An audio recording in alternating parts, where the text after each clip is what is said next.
Just be glad for all you have that's in today. Hey everyone, Connie here, and welcome to my blind reaction of The Dragon Prince, episode 4. The dog here is freaking out. I don't know if you can tell, but she's shaking like a leaf right now. The smoke detector is beeping. It does that every so often. And it freaks her out. She does not like it. Right? It's okay. So I'm hugging her and trying to comfort her. But yeah, so Dragon Prince episode 4. So far we've kind of just gotten the beginning setup for everything. We have our backstory. We have our 3 main heroes meeting up and joining forces, and their goal seems to be to deliver the egg of the Dragon Prince to the mountain. King Harrow is dead and apparently died off screen, which is why it was unclear to me initially that he did die.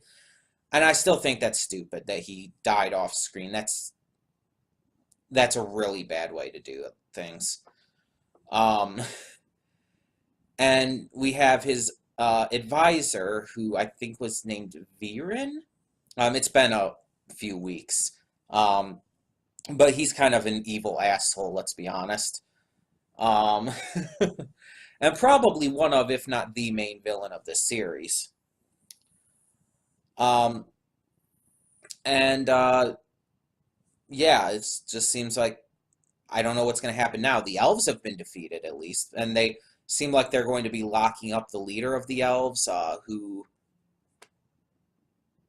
was kind of in charge of our main female elf character, whose name I cannot remember right now. Again, it's been a few weeks, so bear with me on that.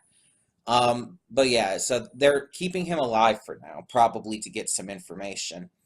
But yeah, the king is for sure dead. Which would make Ezran like the new king, right? Because Ezran is he's the prince by birth. And even though he's younger than Callum, by birthright, he has the right to the throne, more so than Callum does, since Callum is only adopted into the family, basically. Now, obviously, that's not going to fly. They're not going to just give Ezran the throne at, like, however young he is. Especially since they've kind of ran off with the egg and everything now. So yeah, there's a lot that's going on there, and Viren's probably going to take charge for at least the time being. But yeah, I don't know where else this is going to go. We're probably going to have like both an A plot and a B plot kind of situation going on. The A plot, of course, focusing in on what's going on with our main 3 heroes, and the B plot focusing on what's going on back at the castle. That's the only thing I can really think of regarding it, at least.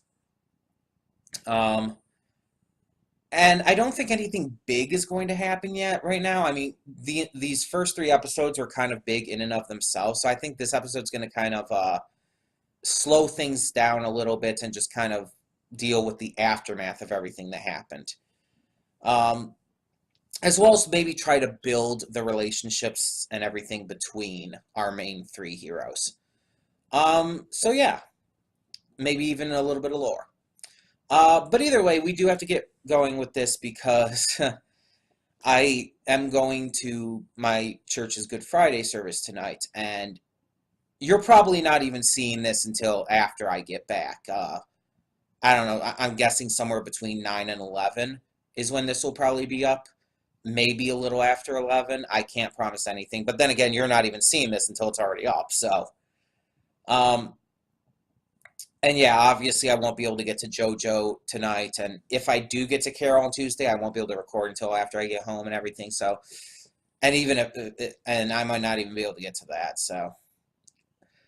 I got to the more important things right now, the scheduled stuff. As you know, MLP and I guess, and JoJo will definitely have to be at this point, waiting until either very late Saturday night or sometime on Sunday. And we'll just kind of go from there. Either way, we're just going to get on with this. So when the screen fades to black, pause this redirect and go to the description below. Follow the link to the reaction, and after you watch it, come back here to the redirect and resume play. Because after it fades to black and then fades back in, everything from that point forward will be my afterthoughts and will contain spoilers to the episode. So that being said, thank you so much for tuning in, and I will see you at the reaction. Okay, and we are back, and we'll begin with spoilers in 3, 2, 1, now. Okay, so I am going to turn up the lighting real quick on this as I speak, but this episode was good. I enjoyed it. So yeah, it was kind of what I was expecting, kind of just like bridging the gap after the last episode and all. But at the same time, there was still plot going on. So Ezran, Callum, and Rayla were heading out and going about their business, headed towards the mountain to return the egg. Shoosh. And they decide to stop at this lodge, this winter lodge, to find this magical item that has the magic symbols on it for Callum. Unfortunately, Callum forgot that he and Ezran were headed there beforehand, and that there would probably be someone there waiting for them. And while they weren't there waiting for them initially, they kind of arrived right at the same time. So their Aunt Amaya and her guard are there, and Amaya is instantly an interesting character. She is deaf and communicates through sign language, which is fascinating. You usually don't see a lot of those kinds of characters in media, but especially in a show like this. And to see it handled so naturally to where, like, no one really questions it. Like, even when she's, like, signing to Rayla, when Rayla's tied up and everything, and Gren was translating, like, Rayla wasn't questioning it at all. The only time she ever questioned anything is when Callum went up and started signing to Amaya. And she just didn't know what was being said because no one was translating for him at first. So it's like, I like that it's kind of being treated as just natural. Like, oh, they don't care. She's deaf, and that doesn't matter. I like that. But it's just a really cool thing to have that represented here. Plus, she's kind of a badass, and I love it. But she also has a really caring side for her nephews. So yeah, that's really cool. Either way, so while they're doing all that and trying to escape from Aunt Amaya and just continue on their journey, we see over at the castle, Viren is preparing to crown himself the new king. Not much else is happening over there, but by the end, after Callum, Ezran, and Rayla escape and everything through tricking Amaya into thinking that Rayla's a bloodthirsty monster who's keeping them as captives. Yeah. Amaya heads back to the castle and lets everyone know that Callum and Ezran are alive because Viren had lied about that.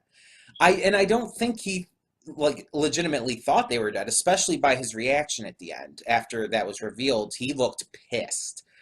Like, in fact, I don't think he's behind this attack, but I think that it was like almost grateful that it happened. Again, as I said before, I do think that he did see King Harrow as a friend, but I also think he saw him as a burden, and that we saw that he was trying to convince Harrow to listen to his plans, to use dark magic, all of that shit. So I think that he's maybe a little sad that Harrow is dead, but he's more seizing the opportunity and using it to enact his kind of rule that he wants to impose through the use of dark magic and shit. And just probably other many horrible methods. But now that it has been revealed to the kingdom that the princes are alive, he cannot be crowned. He cannot take over. Though he probably will be allowed to have at least some level of control for the time being. Just because he again, was the king's trusted advisor. But he probably won't have as much power as he would need otherwise, is kind of where I'm leading to with that. Meanwhile, we see that just the idea of being called a monster and shit really upsets Rayla. Like, it really upsets her, and rightfully so. We see that Callum, we know he did it just to try and get away and everything, just as a plan, but it was a little short-sighted. He didn't think it through. I can't, like, blame him too harshly, but at the same time, he really should have thought it through a little more. Then again, in the spur of the moment, how do you think something through too much with what was going on? But yeah, it's just, there wasn't as much that could have been done at the time.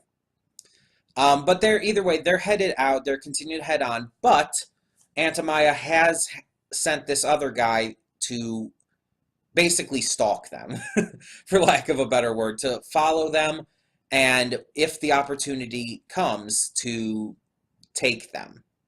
Not to engage Rayla. That was never his mission. His mission wasn't to engage Rayla. It was, if the opportunity comes, to rescue Callum and Ezrin.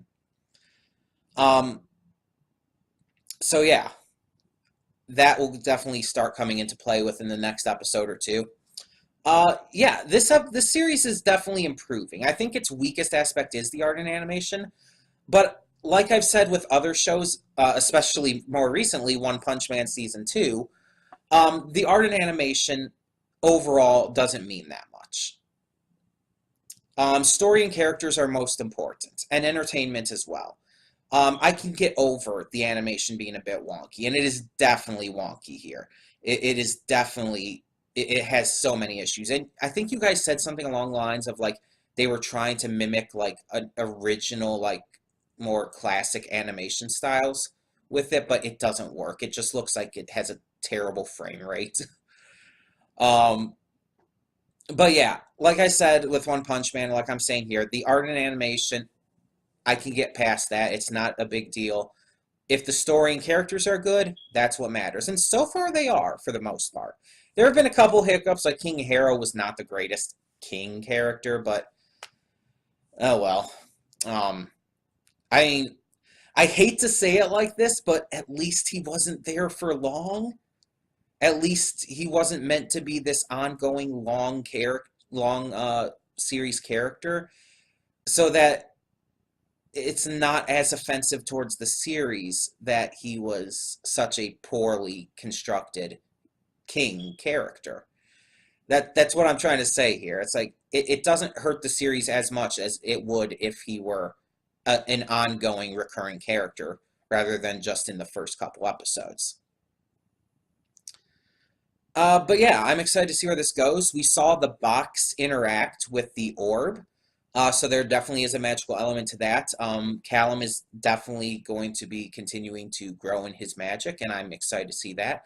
And I'm excited to see if Ezrin really can start to do a lot more, because we've seen how he's definitely good at trickery, so I'm wondering if that will come into play when really needed. But yeah, and of course, Rayla obviously has exceptional skill in fighting and stealth and whatnot, so she's all good. But yeah, this so far, it's turning out pretty good. It's turning out pretty good overall. It's had a couple issues, but they could have been a lot worse, and honestly, I don't think they hinder the series all that much based on what we've gotten. But that is just my opinion. That is just my thoughts. Tell me in the comments below what you thought of this episode of The Dragon Prince. Tell me your thoughts on Amaya, especially as a deaf character in this kind of series.